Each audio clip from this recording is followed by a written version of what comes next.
ऊँट रे ऊँट तेरी कौन सी कल सीधी। आप लाहौर में बैठे हैं और आपका मुखालिफ कराची में बैठा है, वो कहता है कि मैं आपको आकर मारूंगा, तो आप आगे से इत्मीनान से बैठे रहते हैं। आप कहते हैं कि नहीं, तुम मुझे मार ही नहीं सकते। आपके पास लॉजिक ये है कि चूंकि तुम तो कराची में बैठे हो तो मैं लाहौर में हूँ, तो तुम कैसे मारोगे। जाहिर है सड़कें भी मौजूद हैं, रेल की पटड़ी भी मौजूद है और हवाई जहाज़ भी मौजूद है, तो ये कैसे हो सकता है कि जो शख्स कराची में बैठा है वो लाहौर कभी आ ही ना सके और वहाँ आकर आपको मार ही ना सके। जाहिर है वो आपको मार सकता है। भारत के पास पानी रोकने की सलाहियत नहीं है, पानी की फराहमी मामूल के मुताबिक है। पहले ही हमें ख्वाजा साहब बताते रहे और अब हमें ये अता तारड़ साहब बता रहे हैं। बात बहुत सादा है। दरियाए सिंध बह रहा है, दरियाए जेहलम बह रहा है, दरियाए चनाब बह रहा है। इन दरियाओं पर भारत ने पहले भी कई डैम बनाए हैं, वो अब वहाँ 2 डैम और बना ले। जाहिर है वो आज अभी इसी वक्त वहाँ डैम नहीं बना सकता, उसे डैम बनाने में 2-4 साल का अरसा लगेगा।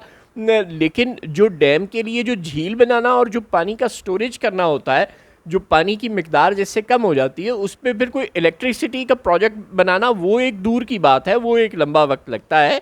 या उसको किसी भी और पर्पज़ के लिए इस्तेमाल करने में भी, कोई एग्रीकल्चर पर्पज़ के लिए भी इस्तेमाल करने में, वहाँ से नहरें वहरें निकालने में भी वक्त लगेगा।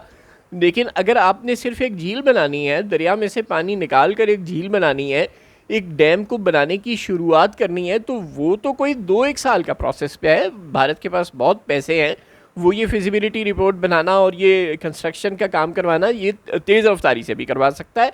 पाकिस्तान की निस्बत ज़्यादा तेज़ रफ्तारी से भारत में डैम बनाने की सलाहियत मौजूद है, क्योंकि उसके पास पैसे ज़्यादा है। चुनांचे ये आप किस तरह कह सकते हैं, अता तारड़ साहब और नून लीग के तमाम वज़रा सुबह दोपहर शाम हमें ये अहमकाना मंतक क्यों बता रहे हैं कि भारत के पास पानी रोकने की सलाहियत मौजूद नहीं है। और भाई पानी आगे कोई लकड़ी की दीवार, कोई रेत की दीवार, कोई ईंटों की दीवार बनाकर तो नहीं रोकना ना। पानी रोकना है उसने डैम बनाकर, जैसे उसने सलार डैम बनाया, जैसे उसने बगलेहार डैम बनाया, जिस पर हम एतराज़ करते रहे। हम इसका मुकदमा भी लेकर गए इंटरनेशनल फोरम्स पर कि जनाब भारत गलत कर रहा है, सेंतास मुआहदे को ब्रीच कर रहा है, लेकिन वो अपनी बेशर्मी और ढिठाई से बाज नहीं आया। बैन ही अब अगर उसने कोई मज़ीद 1-2 डैम बना लिए तो पानी की फराहमी खुद ब खुद कम हो जाएगी।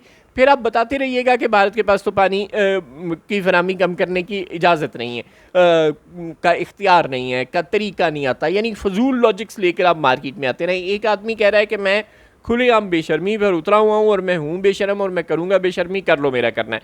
आप कहते हो कि नहीं, तो कानून में लिखा हुआ है तुम बेशर्मी नहीं कर सकते। भाई इस तरह नहीं होता। जब किसी ने बेशर्मी करनी होती है तो इसका मतलब होता है कि वो कानून को बालाए ताक रखकर पसे पुश डालकर बेशर्मी कर रहा है। तो आप ये लॉजिक अता तारड़ साहब कहीं साइड पे रख दें और इस मसले को सीरियसली हल करें, इंटरनेशनल कम्युनिटी में उठाएं। उल्टा इंटरनेशनल कम्युनिटी को कहें कि भारत पानी रोकने की प्लानिंग कर रहा है, भारत पानी रोकने की कोशिशों में मसरूफ़ है और वो वहाँ पर कोई डैम शैम बनाकर वहाँ से नहरें वहरें निकाल कर पानी रोक लेगा। न कि ये बताएं कि भारत पानी रोकने की सलाहियत नहीं रखता और पानी की फराहमी मामूल के मुताबिक जारी है और खाक मामूल के मुताबिक जारी है। इरसा सुबह दोपहर शाम बता रही है कि पानी की फराहमी बार बार दरिया चनाब से कम होती जा रही है। आप अपनी ही लॉजिक लेकर मैदान में आ रहे। बराए मेहरबानी पहले कुछ पढ़ लिया करें, कुछ समझ लिया करें, कुछ टेक्निकल एक्सपर्ट से बात कर लिया करें। इंटरनेशनल आप ऑर्गेनाइजेशंस को इंटरव्यू देने बैठ जाते हैं और अपने ही केस को कमज़ोर करके उठ जाते हैं। बाद में जब कल को भारत वहाँ पे कोई डैम बना लेगा तो फिर उस वक्त साफ़ी आपसे पूछेंगे कि आपके तो मिनिस्टर ने बताया था कि भारत पानी रोकने की सलाहियत ही नहीं रखता। अब आप कहते हैं कि भारत ने हमारा पानी रोक लिया, तो कैसे रोक लिया।